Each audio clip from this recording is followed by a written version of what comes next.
नमस्ते। Solid fact with Hemant अत्री में आप सबका स्वागत। जैसा आप देख रहे हैं, हेमंत सर हमारे साथ मौजूद हैं। आज के फैक्ट्स में हम जरा इन चीजों को समझने की कोशिश करें कि महागठबंधन ने आज जो काम किया है, जो ऐलान आज किया है, वो कितना अहम है और उससे एनडीए पर क्या असर पड़ने जा रहा है। एनडीए में पहले से ही जिस तरह, भले ही मेन स्ट्रीम मीडिया जो दिखा रहा था कि एनडीए में सब कुछ बम बम है, एकदम चकाचक चल रहा है, सारे नेता जो है एक दूसरे से सहमत हो गए हैं, लेकिन सब एक दूसरे पर कुछ ना कुछ कमेंट कर रहे थे। सबने देखा था, चिराग पासवान से लेकर के जीतन राम मांझी तक, उपेंद्र कुशवाहा तक, किसने क्या नहीं कहा, कौन क्या नहीं कह रहा है। नीतीश कुमार चिराग पासवान के बीच में जो चीजें चल रही हैं वो किसको नहीं पता है। चिराग पासवान को हर हाल में हराने के लिए सारे घोड़े जो है नीतीश कुमार साहब खुले हुए हैं, और नीतीश कुमार को ये दिखाने में भाजपा ने अपनी सारी ताकत झोंक रखी है कि नीतीश कुमार मानसिक रूप से बीमार हो चुके हैं, खत्म है कहानी उनकी। तो आप मानिए कि मोदी जी को वोट दीजिए, मोदी जी के नाम पर बिहार का चेहरा हम तय कर देंगे बाद में। लेकिन सीएम फेस को लेके बार बार महागठबंधन पे टारगेट हो रहा था, आज वो सारे टारगेट खत्म कर दिए गए। मोदी जी का दौरा होना है। अब सवाल हेमंत सर ये है कि क्या मुख्यमंत्री के चेहरे को लेकर के महागठबंधन का पूछा गया सवाल एनडीए में बवाल करवाएगा?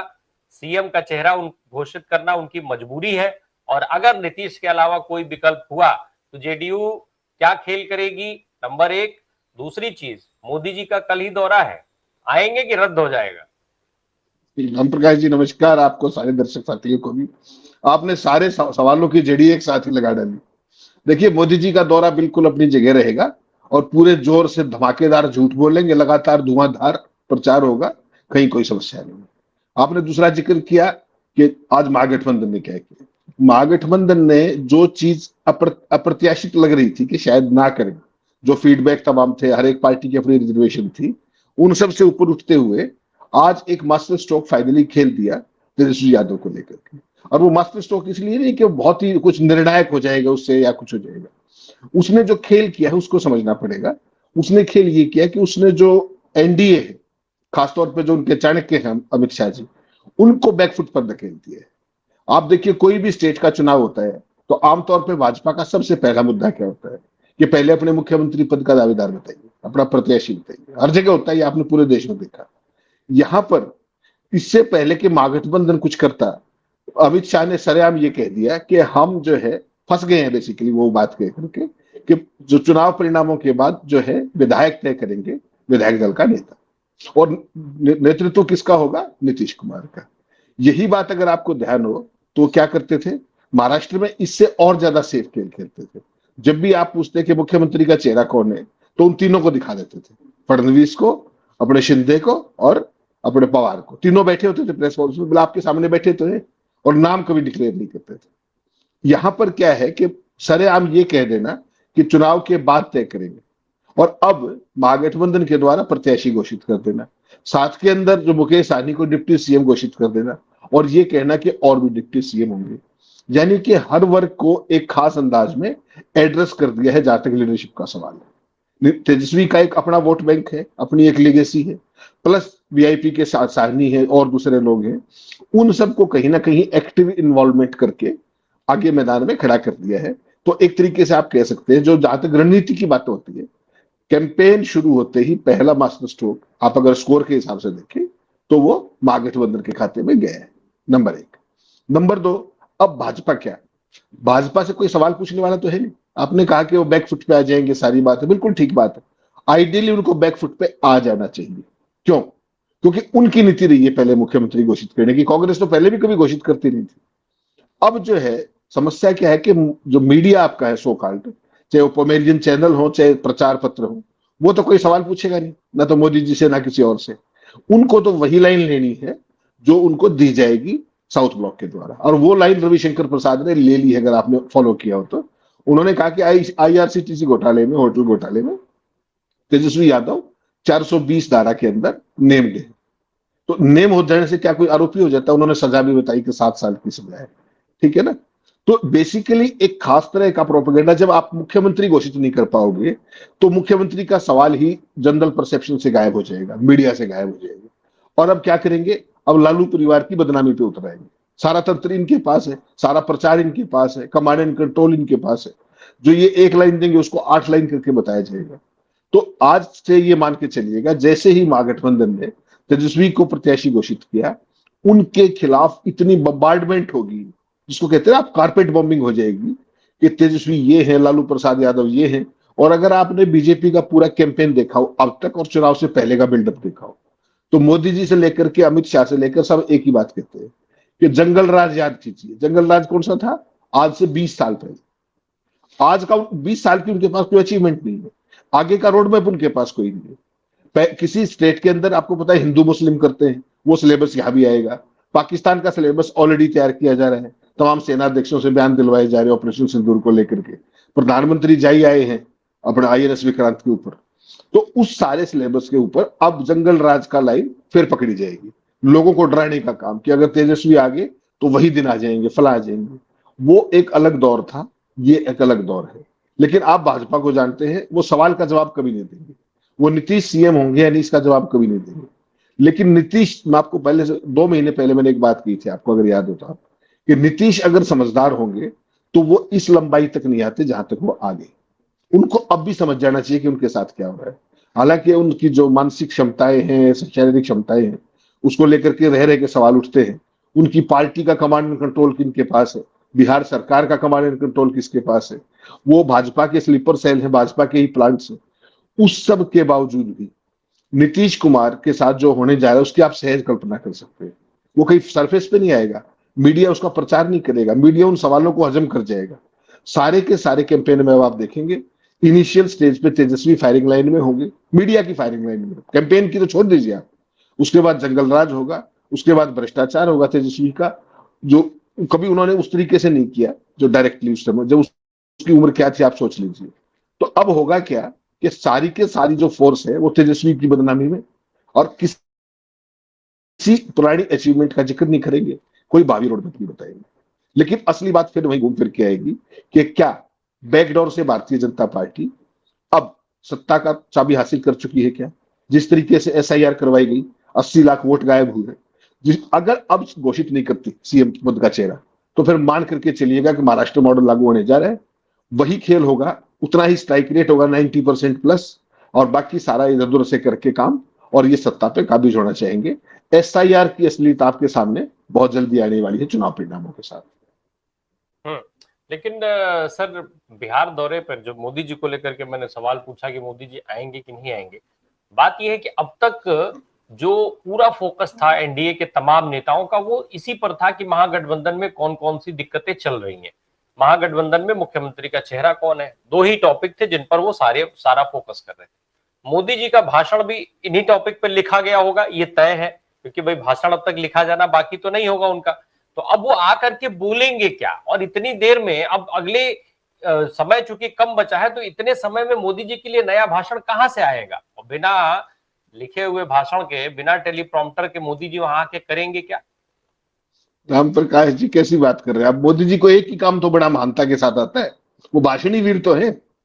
उनका भाषणी तो शासन है इस देश के ऊपर, उसके अलावा कुछ है क्या? कमाल कर दिया आपने।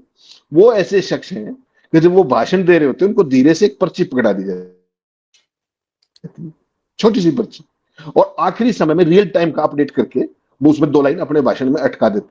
और किस तरीके से करते हैं ऑप्टिक्स, उसका तो मतलब अनडिस्प्यूटेड चैंपियन हुआ। आपने बिल्कुल ठीक कहा कि उनके टेलीप्रॉम्प्टर पे कहां से आएगा, ये आएगा। उनके पास सैकड़ों लोगों की टीम है राम प्रकाश जी, इस गलतफहमी में हम क्यों जी रहे हैं? उनके पास टीम है, सारा प्रचार तैयार है। या तो आपको मेरिट पे बात करें तो आप भाषण की चिंता करें। जब आपने 20 साल पुराना अतीत जीवी है, आपने जिक्र 20 साल पुराना करना है, तो भाषण क्या करेगा? और चलना वही है, मोदी जी सारे टाइम लाइव रहेंगे। कोई चैनल उठा के देखेगा मोदी जी की जितनी भी जनसभाएं होंगी, पूरे की पूरी लाइव कटेंगी हर एक चैनल के ऊपर। तो उसमें आपको कहां कंफ्यूजन है? अरे मोदी जी तो वो आदमी है कि दिल्ली में सब कुछ छोड़ करके बिहार में अंग्रेजी में चेतावनी दी थी पाकिस्तान को जाके। बिहार में, दिल्ली में अंग्रेजी में देते तो भी समझ में आती। तो बिहार के अंदर भाषण देते देते एकदम उनको अंग्रेजी की फ्लॉपी सामने आ गई और अंग्रेजी में 3 लाइनें दे मारी।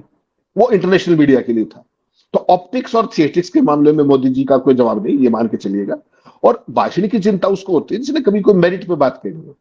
आपने अतीत वो करना है, विपक्ष को गालियां देनी है, आगे के लिए झूठ बोलना है, ये 3 ही तो चीज है। मोदी जी ने कोई रोड मैप देना है क्या? मोदी जी ने कोई अचीवमेंट बतानी है क्या? जो मर्जी आए करेंगे, मुंह के आगे मैदान है। कोई सवाल उनके सामने है नहीं। जो वो कह देंगे उसको भगत इस तरीके से ताली पीटेंगे, मीडिया इस तरीके से ताली पीटेगा। तो जब सवाल मुक्त मामला हो ना, तो मोदी जी के भाषणों की समस्या नहीं है। ये आप उस एरिया की बात कर रहे हैं जहां पर लोगों के प्रति कोई नेता जवाबदेह होता है। मोदी जी तो किसी के प्रति जवाबदेह ही नहीं। वो तो सब सवाल जवाब से ऊपर है, किसी भी तरह की जवाबदेही से ऊपर है। तो मोदी जी के सामने ये सब जो आप नैतिकता के सवाल करते हैं, प्रधानमंत्री का क्या काम होना चाहिए, वो सब उन चीजों से ऊपर है। मोदी जी आएंगे, कायदे की इवेंट करेंगे। अभी तो देखिएगा बहुत कुछ होना है, कहीं किसी के पैर धोते दिखेंगे आपको, कहीं कोई और ऑप्टिक्स की जाएगी, कहीं अकेले ही हाथ हिला रहे होंगे। अलग अलग वर्गों के लिए अलग अलग कुछ भाषाओं में अलग अलग एरियाज के अंदर एक दो डायलॉग मारेंगे। तो वो उनका एक स्टैंडर्ड ऑपरेटिंग प्रोसीजर है। भाषण के अंदर वो तमाम तरह की ऑप्टिक्स थिएट्रिक्स जोड़ते रहते हैं। उनके भाषण की चिंता मत कीजिए। कंटेंट की चिंता उस आदमी की होती है जिससे आपको ज्ञान की उम्मीद हो, जिसने अतीत की बात करनी हो, जिसने झूठ ही बोलना हो, जिसने भविष्य के सपने ही बेचने हो, जिसका हकीकत से कोई मतलब ना हो, जिसको यथार्थ पे धरातल पे कोई मतलब ना हो। उस आदमी से आप क्या उम्मीद करेंगे कि वो कुछ क्रांति कर देने वाला है क्या भाषण में? उनके पास लफाजी और शब्दों का ही तो भंडार है, उसके अलावा कुछ नहीं। सर भाषण वीर वाले से तो मैं खैर माफ कीजिएगा, मैं सहमत नहीं हूं, क्योंकि भाषण वीर कह देना ठीक नहीं है। उनको वो पढ़ सकते हैं। आज तेजस्वी ने कहा है ना कि एनडीए के तमाम जो लोग हैं, पूरा एनडीए केवल नकलची है, नकल कर रहा है। जिस पर महागठबंधन बात कर रहा है, वही वही योजना बदल करके तुरंत ही दूसरे तरीके से उसको लागू करने की बात कही जा रही है, घोषणा की जा रही है। केवल यही काम हो रहा है, बाकी कुछ नहीं। मोदी जी अगर टेलीप्रॉम्प्टर के बिना एक लाइन जब बोल नहीं सकते हैं, तो भाषणवीर काहे के? और कौन से शब्दों का भंडार उनके पास है? आप हमारे यहाँ तो जनरली सर, बिहार उहार में किसी बच्चे से कह दीजिए तो वो भी 2 4 10 लाइन बोल देगा। 5 7 8 साल का बच्चा आप पकड़ लीजिए, वो भी 2 4 10 20 लाइन बोलेगा बिना टेलीप्रॉम्प्टर के। बहुत शुद्ध रूप से बता रहा हूं मैं। और हिंदी की बात अगर हम करें, खैर, लेकिन मेरा ये सवाल इसीलिए था क्योंकि सर वहां आकर के वो क्या करेंगे? तेजस्वी ने जो चैलेंज फेंका है कि आप विजन नहीं बता रहे हैं, तो अब हम कौन उम्मीद क्या करता है वो अलग बात है। बिहार की जनता तो उम्मीद करेगी कि कम से कम जब मोदी जी आ रहे हैं तो तेजस्वी के ऐसे सवालों का जवाब दे जाए। भक्तों को भी उम्मीद होगी कि मोदी जी आएंगे तो धुआं धुआं कर देंगे एकदम तेजस्वी यादव के तमाम सवालों का।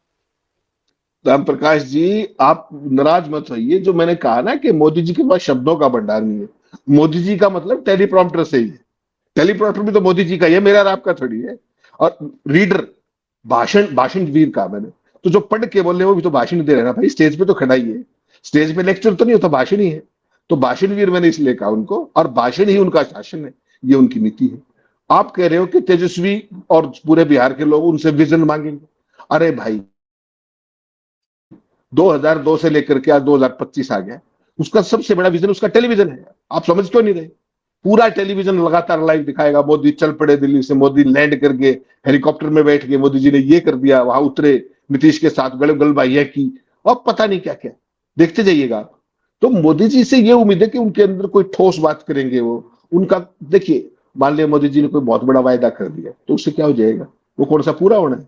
सो स्मार्ट सिटी थे अपने, क्या नाम है, बिहार को इतना बड़ा आप सरेआम आपने देखा नीलामी के हिसाब से वो लगाया था, कितने का पैकेज दे दूं, 50,000 करोड़ का, लाख करोड़ का, 1.25 लाख करोड़ का। उसमें से दिलाया कि नहीं, तो नीतीश कुमार बता सकते हैं, बिहार के लोग बता सकते हैं। केंद्रीय विश्वविद्यालय बनाने की बात थी, तमाम चीजें, कोई कोई पूरा हुआ क्या? 20 साल में जो कुछ नहीं हुआ वो अमित शाह एबीपी की प्रेस कॉन्फ्रेंस में बता रहे कि हम अब ये कर देंगे। इन 20 सालों में क्यों नहीं किया? इस 20 का भी तो हिसाब देगा ना कोई। तो देखिए रामप्रकाश जी, ये जो चीज है ना, बेसिकली जहां सवाल जवाब हो, जहां एक सार्थक संवाद हो, वहां ये सब उम्मीदें की जाती है। इनका भरोसा इन चीजों में नहीं है। इनका भरोसा जिन चीजों में ये ऑलरेडी कर चुके हैं, उसका सबसे बड़ा पैमाना क्या है? एसआईआर का होना। हुई कि नहीं एसआईआर? आप कोर्ट में भी धक्के खाए, सब जगह आपने जिंदा लोग भी दिखा दिए कि मृतक दर्ज हो गए। आपने तमाम उसके झूठ भी पकड़ लिए इलेक्शन कमीशन की, एक के घर में 100 लोग भी दिखा दिए। क्या कर लिया आपने? सुप्रीम कोर्ट में क्या कर लिया आपने? इलेक्शन कमीशन ने क्या कर लिया? जो बीजेपी ने चाहा वही किया ना, और पूरा देश देख रहा है ना। तो आप केवल ये निश्चित मान के चलिए कि उनकी स्टेट, वो इन चीजों पर चुनाव ही नहीं लड़ते। भाषण पे कौन चुनाव लड़ रहा है? भाषण तो एक औपचारिकता है कि गए, टेलीप्रॉम्प्टर ऑन किया और शुरू हो गया। वो एक औपचारिकता मात्र है। जिन टेक्निक से वो चुनाव लड़ते हैं, जिन टेक्निक से वो चुनाव जीतते हैं, वो इस देश में शोध का विषय हो चुका है। अभी आपने कल देखा ना महाराष्ट्र में, जिसको अपने क्या नाम है, कर्नाटका में वो आनंद वाला सारा मामला सामने आ रहा है कि 80 रुपए पर वोटर के हिसाब से वोट कटवाए जा रहे थे। एसआईटी ने सारी चीजों के डॉट्स दौड़ लिए हैं। 4,80,000 रुपए, 6,018 वोट कटवाने के लिए 80 रुपए पर वोट। और इलेक्शन कमीशन की वेबसाइट पे आपकी वोट कटाने के लिए मैं अज्ञात नंबर से लॉग इन कर रहा था। सोच करके देखिएगा। तो क्या ये टेक्निक आपको लगता है कि आनंद के लिए की गई थी या कुछ और था? वो जो टेक्निक है वो एक बहुत बड़े एरिया के लिए मिलेगी, उस तरफ एसआईटी बढ़ रही थी जिससे, तो वो एक टेक्निक थी। महाराष्ट्र में वोट जोड़ने की एक टेक्निक थी, उसका परिणाम देख लिया आपने। 5 महीने में लोकसभा में क्या हुआ था, विधानसभा में क्या हुआ। और जो ये एसआईआर है, ये 20-22 साल बाद कहां से निकल करके आई? ये भी तो कहीं से आई होगी ना।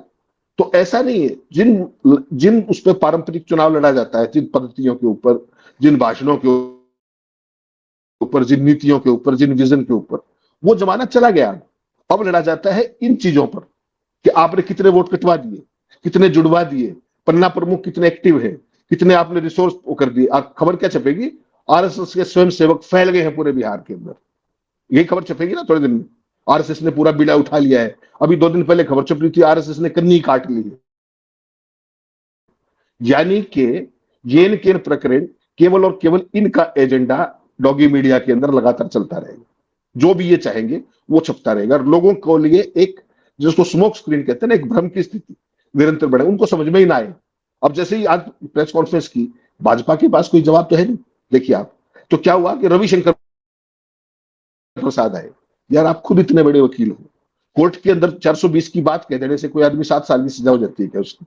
उनका देखिएगा आप, पूरा तुरंत एक्शन आ जाते हैं। इतने बड़े वकील क्यों? क्योंकि उसके अलावा कुछ है ही नहीं। उसके अलावा कुछ है तो बताइए। तेजस्वी कोई सजा हुई है क्या? तेजस्वी कोई डिस्क्वालीफाइड व्यक्ति है क्या? ऐसा होता तो उनका नॉमिनेशन कैंसिल हो जाता। ऐसा तो नहीं है। फिर आप लोगों को क्यों भरमा रहे? आप इसलिए भरमा रहे कि आपके पास एजेंडा नहीं है, आपके पास गवर्नेंस का भी एजेंडा नहीं है, आपके पास अचीवमेंट्स का भी नहीं है, और आपके पास विजन भी नहीं है। इसलिए आप इस तरह की लफाची करके नॉन इश्यूज को इश्यू बनाएंगे। आपने देखा क्या अमित शाह जी क्या कह रहे थे वहां पे? घुसपैठिए, इतनी बड़ी एसआईआर करा ली, बता तो दीजिए कितने मिले, कितने विदेशी मिले, कितनों की वोट कटी, बताइए देश को। और नहीं तो कहिए कि एसआईआर गलत थी। मेन पर्पज एसआईआर का क्या था? मेन पर्पज था विदेशी और घुसपैठियों को बाहर करना। तो ये तो फर्ज बनता है गणेश गुप्ता का कि वो बताए कि कितने वोट कटे। जिस चुनाव उस पे वो बताता सूची पे साल भर पहले हुआ चुनाव, 1.5 साल पहले, पिछले साल मई में, वो चुनाव तो वैधानिक था, और अब वो जो चुनाव हो जाता वो अवैधानिक हो जाता। ये कुतर्क केवल भाजपा और गणेश गुप्ता ही कर सकते हैं, इसके अलावा कोई नहीं कर सकता।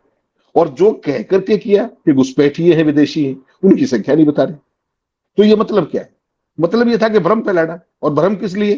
कि रामप्रकाश राय की वोट कट गई, वो ढूंढते रहेंगे, कोई पूछेगा क्या हुआ, कि भाई एसआईआर के अंदर कट गई होगी आपकी, जाइए।